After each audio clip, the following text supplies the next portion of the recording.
Kenapa orang tertarik menggunakan veneer gigi atau pasang veneer gigi? Veneer gigi itu merupakan lapisan tipis yang dipasang di permukaan gigi. Fungsinya itu adalah untuk memperbaiki senyum. Jadi veneer itu ada dua, veneer indirect sama veneer direct.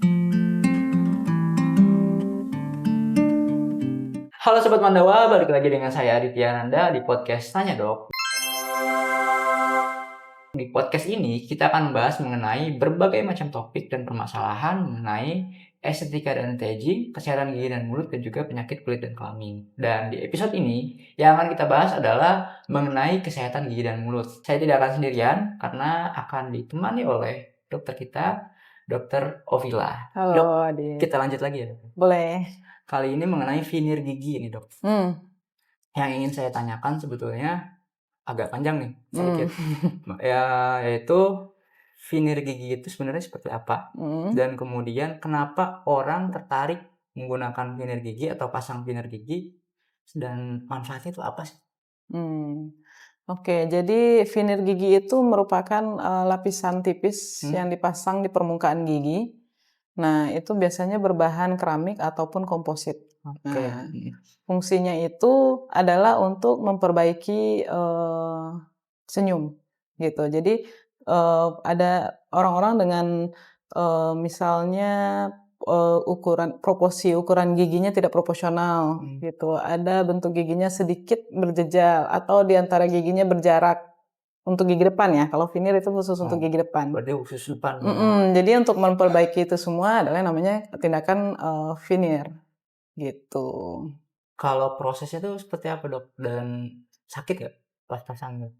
Prosesnya itu sebenarnya kalau untuk veneer bisa dilakukan 2-3 kali kunjungan ya, tergantung veneer apa yang kita pilih. Jadi veneer itu ada dua, veneer indirect sama veneer direct. Nah kalau yang direct dan indirect. Kalau yang direct itu kita bisa melakukan veneer langsung di mulut menggunakan bahan komposit. Jadi sebelumnya kita kikis dulu tuh lapisan email gigi, terus langsung kita aplikasikan komposit di gigi tersebut gitu sehingga membentukkan veneer. Itu cuma butuh paling 2 kali pertemuan, pertama konsultasi kemudian langsung tindakan dan hasilnya jadi di saat itu. Nah, ada lagi veneer indirect. Nah, veneer indirect ini menggunakan bahan keramik biasanya. Itu pembuatannya butuh di lab gitu. Jadi untuk pembuatan setelah kita melakukan pengikisan di gigi pasien, nanti kemudian dicetak, lalu dikirim ke lab untuk hasil veneer akhirnya, dan untuk kunjungan berikutnya baru bisa dipasang gitu. Berarti veneer permanen dok atau seperti apa? Permanen.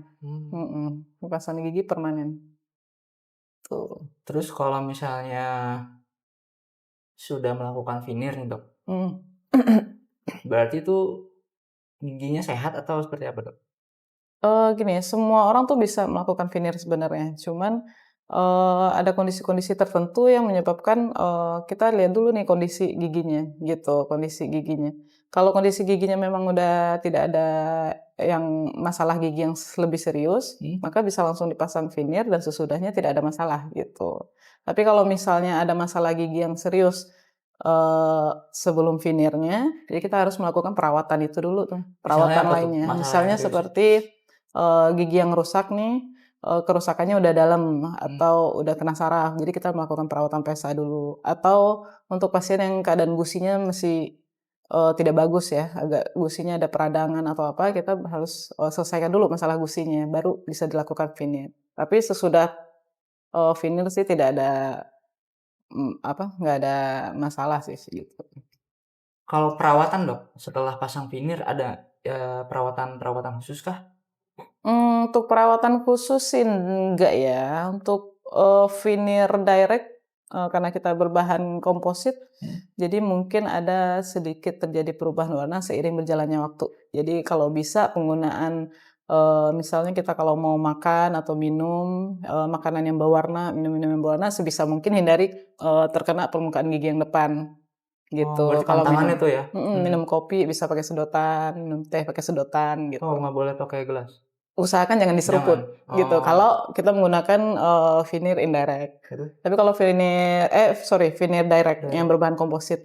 Tapi kalau veneernya indirect sih aman ya karena bahannya keramik. Jadi nggak terkontaminasi warna tuh nggak bisa.